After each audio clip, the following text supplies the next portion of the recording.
Welcome back, everyone, to the Jess Berry podcast. I am really happy to have our guest on today. She is an amazing, super strong woman and has been through a lot of adversity that not a lot of people are willing to talk about. So I really respect and admire her for that. Hege is from Norway, so she is a mother, wife, newbie author, holistic health and wellness entrepreneur, and a survivor of childhood trauma. She found her inner voice and strength after years of recovery and finally became a leader of her own life. Now, Hege mentors others who are ready to take full control of their lives after childhood trauma, using simple tools to guide them on their journey. Welcome, Hege.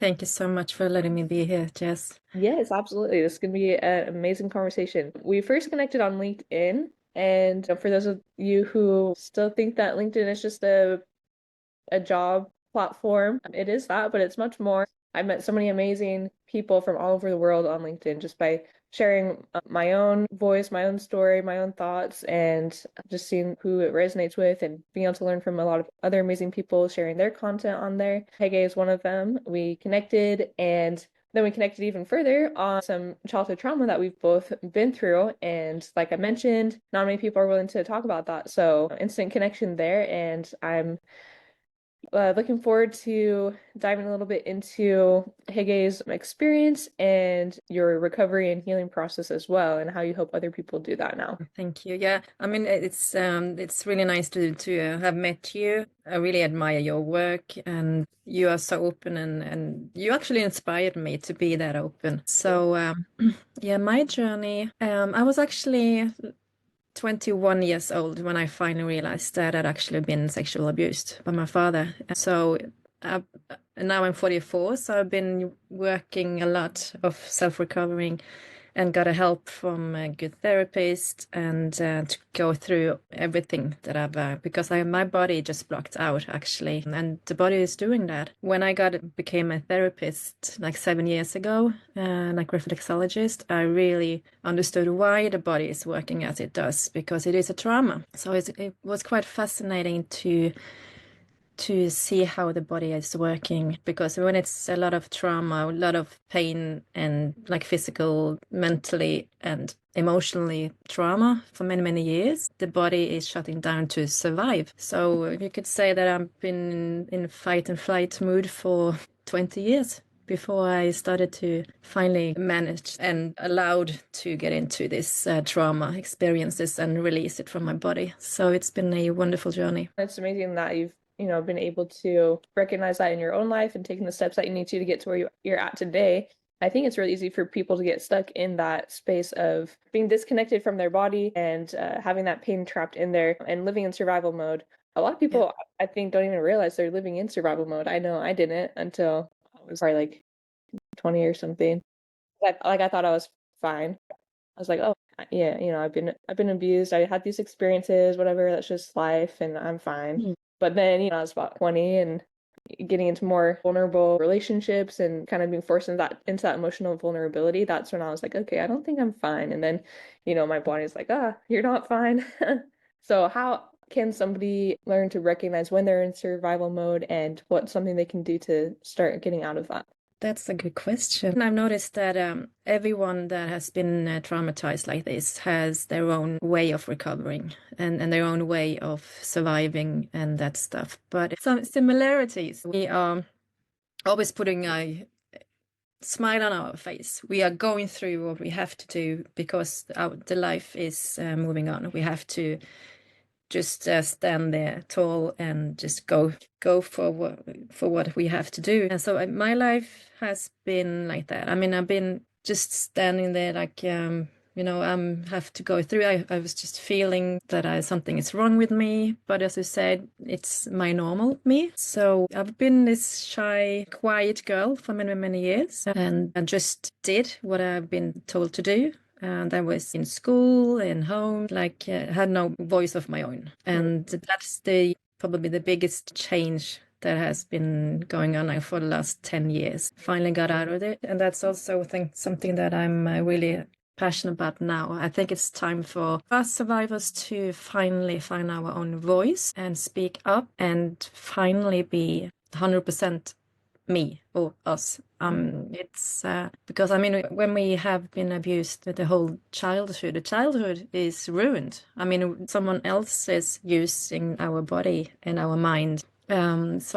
It's so important to release it and get help to get out of that mood, and then find your own voice and by intuition. I'm a really strong believer of listening to intuition, and that has led me to the way I'm living now and done what I'm doing. Yeah, love that. It's so important for us to figure out how to express our true self because like you mentioned, when you're abused or somebody mistreats you, they're taking away your voice, especially when you're a child. You don't have any say, and then you start to feel powerless, and your voice gets trapped inside of you. You start to dissociate or just kind of disconnect from reality. And then even later on in life, as an adult, those habits stick with you when your body or your nervous system gets stressed or maybe you feel powerless in a situation, like you disconnect again.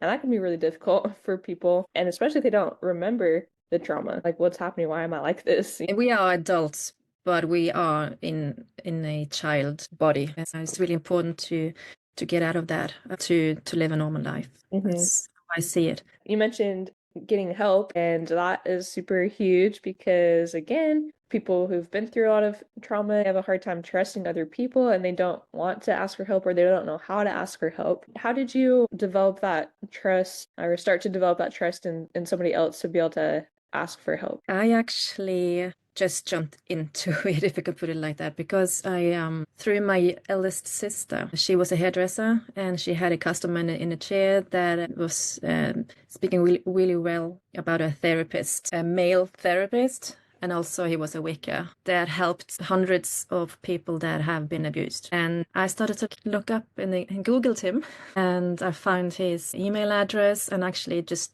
wrote a mail to him saying that I know who you are and what you do. I would love to have a chat. And also feeling this anxiety and scaredness because I mean, this is a man. I didn't trust men, obviously.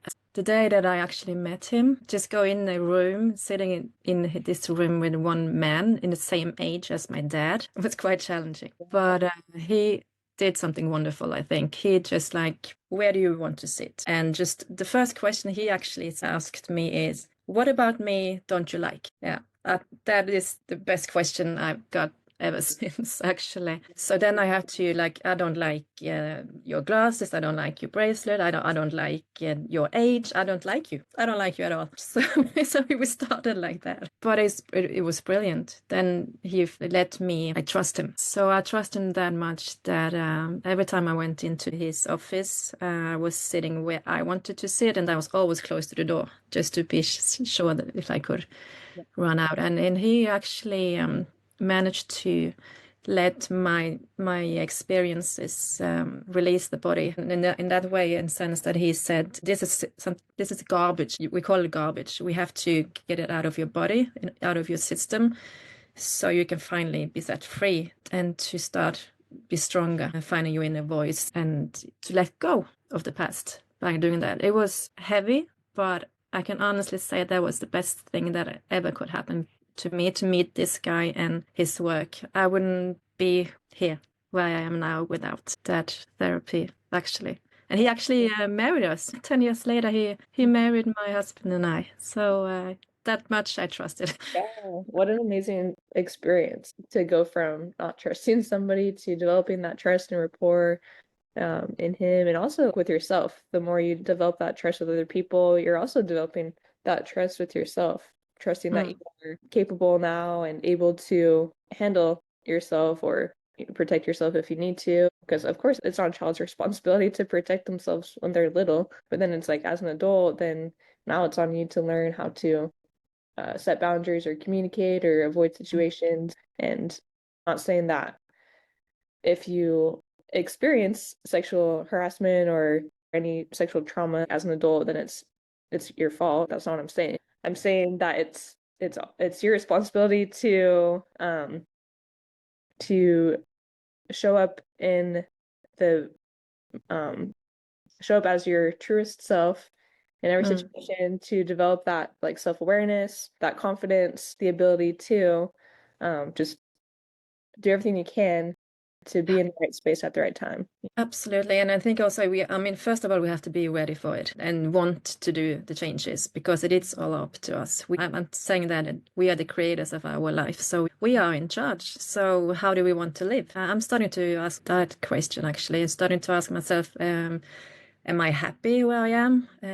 How do I want to live my life? If I'm not happy, what is missing in my life? What is it? What do I need to do? Of course, I mean it's scary. So many frights I've been going through, and that's the only thing that actually make us stronger to go through our own fears and try to open up and listen to our gut, our intuition. Yeah, it is up to us to live, and we can live in our past, in victimhood, or we can go further and finally stand up. And I'm going to live my life. I'm going to do what I want to do and go towards my dream. But we are different, of course, and we have different recovery. But it's definitely possible to live a normal life. Yeah, especially confronting that fear because we can have different fears, but we all know what fear feels like. And I like to say that it's like the bar, fear is the bars that's keeping us in our cage of victimhood, like you said. You literally cannot get out of your cage until you figure out how to get through those.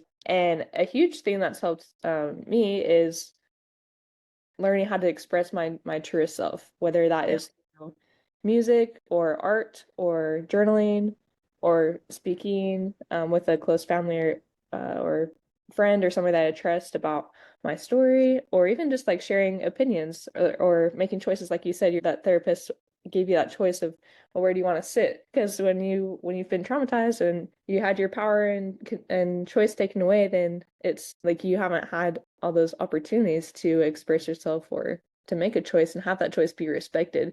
So that can be huge in the healing process too. What is something that has helped you to break through those bars of fear? 10 years ago, I collapsed on the floor, and that was the huge change in my life. I went from stress and overwhelm emotionally, non-sleep, basically, two toddlers at home, two, three jobs, and I did it all. Life must go on. And that's when I got introduced to the alternative medicine lifestyle, which has helped me a lot. So, reflexology, I went to a reflexologist, and that helped me a lot to calm down and balance body and mind. So much that she said, Hege, the school and the education is in our city. Why don't you just apply for it? Because I can see you understand this. So I did. And 2 years later, I became a reflexologist. I wanted to help someone. I always had this voice in my back of my head that I would like to help others to get a better quality of life. So that helped me a lot, of course. But I still had something, like I was still tired. There was something that wasn't in place. So until I got introduced to a cellular health technology that actually was the missing link in my life. Like the brain fog disappeared, focus, and also self-esteem. I've seen that been growing a lot, like the 2 years, in so much that I started to like do like Zoom calls. Like 3 years ago, I wouldn't join one. I wouldn't sit here and talk. I wouldn't do that. I was too shy actually 3 years ago. And 6 months ago, I said out loud to my husband, to my friends, everything that was coming across my path, I'm going to say yes to it. So that's what I've been doing, like joining webinars. I've been asked if I would like to stay on stage and speak. So that probably would be the next step. But now I'm also a newbie author to been writing my story out in a book that is out in 189 countries. So that's beyond my expectation. But that also was also a scary, frightened moment, of course, Yeah. from not talking out loud about my story to finally now the whole world knows about me and my story. But as I told my mom, I'm actually sacrificing my story for others. If I can be an inspiration or some sort of help to others to let them recover, then my job is done already. Yeah, there's such power in sharing your own story. My tattoo artist recently said that if I don't start sharing my story more, then I'm doing the world a disservice and he was gonna block me. So yeah, I've been trying to do that more in my own life and just because, like you said, it's a benefit to you, but also people around you who are in similar situations or dealing with a struggle, they need to hear either what you've been through or your perspective in things on life. It can always influence and change somebody else. Yeah, we've been given experiences for a reason, and sometimes how we respond to those choices shows what that reason is. We get to determine how we've been given these experiences as an excuse to keep living in fear and pain and frustration, or how we've been given these experiences so that we understand those emotions, so that we can help other people who are stuck in those emotions figure out how to experience a better life, which is what I'm you've been doing. totally agree with you. Yeah, we can actually choose to just to yeah, live in our past. It's hard word to say it, to feel sorry for ourselves for experiencing something that awful, but it is a life experience, of course. I think I've actually seen more and more like a mission to yeah, take all the challenges and switch it around and be there for others. Right. It's almost like instead of letting the experience dissociate us from life, it's like Yeah, we want to dissociate ourselves from that experience so that we can live life. yeah, Also, like just holding that experience, giving it a safe space to exist in ourselves, and then living the rest of our life without bringing that experience into every other area of life. yeah. That's yeah. I want to talk about your book a little bit more. So it's called Women of Purpose, and it just came out. Yeah, 22nd of November.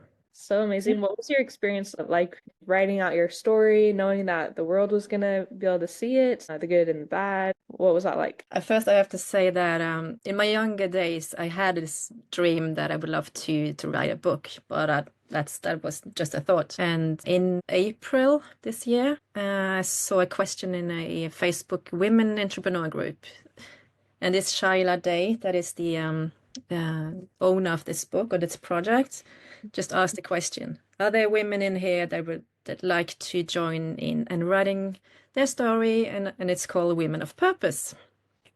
And I was just drawn to this Women of Purpose title. Mhm. And I was like, oh, I have to check this out. And yeah, I'm interested. And wonderful. I'm going to send you an email or link. And her mission is to let others, humanitarian people or women, show out in the world and see that it's possible to live. Normally, it's possible to live by love. It's to help each other, creating a better world. So that's the title, Women of Purpose, Creating a Better World. So yeah, I applied for it and answered some questions. Of course, normally it was about um, transformation after childhood trauma. And she was like, I would love for you to be in. So now we have 33 women throughout the world writing about our life and our purpose. And as I said, it's beyond my expectation. I have the book. Yeah, I'd love My to. name Wow, I didn't realize it was so big. That's it's huge. It's really beautiful. Yeah, so yeah, my name is there, my photo is there, my bio is there, my story is there, my mission is written down. And the day after the release, it was published, or it was the number one bestseller newcomer. So I was like, what? It's so huge. I mean, it's such an honor to be a part of it, really. And yeah, I'm yeah. out of words, Jess. That's a, It's really, really nice to be a part of it. I want to commend you for writing your story and being vulnerable and sharing what was probably very difficult at times to keep writing. I'm sure you hit a lot of roadblocks, but just pushing through that for a bigger purpose, to share your purpose and help other people find theirs. That's a very respectable and um, just beautiful thing. I hope that you've been able to let it in and be proud of yourself and celebrate. Yeah, I've been celebrating. I'm proud of it. I'm really proud of it. I just hope that the readers that recognize this will feel some kind of, if not an inspiration, like go for your dreams, go for your own life. And they can also reach out to me to answer questions and everything like that. I'm here for those who would like to have a word with me, because I mean, we are too many people that had experience like this. So it's too many, way too many. And then have to do something about that. We all need that spark of motivation sometimes. And, I'd love for my motivation to be internal 100% of the time. But sometimes, like, especially when I was deep in my healing and recovery journey, just reading other people's experiences and how they got through life, even if it was a different trial than I was going through or that I had experienced, like just knowing the adversity that they had faced and overcome, that gave me that spark of hope and motivation to keep going in my own life. Same here. We need that inspiration, I think, because otherwise we're feeling really alone, that something is wrong with me and nobody else has experienced this. So it's actually important with these kind of books and stories. I'll definitely link that in the podcast episode notes so people can go check out your book, that they can connect with you if they would like to and learn more about you and what you do. We're wrapping up here, so I just want to ask you a few more questions. You mentioned now how you work with other people, helping them to take control of their life and be a leader in their own life, which is huge. I love that phrasing of being a leader in your own life. What is one simple thing that people can do today to start being the leader of their own life? First of all, start listening to your own voice. Ask yourself many questions. Whereabouts do I want to be in 5 years? How do I want to live? What about my health? Am I happy? All these kind of questions. So when your body is listening to you, because they actually do that, you will find your answer. And as, of course, therapist and wellness entrepreneur, health is number one. And health is not only physical health, it's mental health. So this balance between mental and physical health is really important. If we don't have the health, nothing else matters. And that's how I see it. And when you have finally figured out something like that, then you will find your own way to grow. You will find your way to live your life.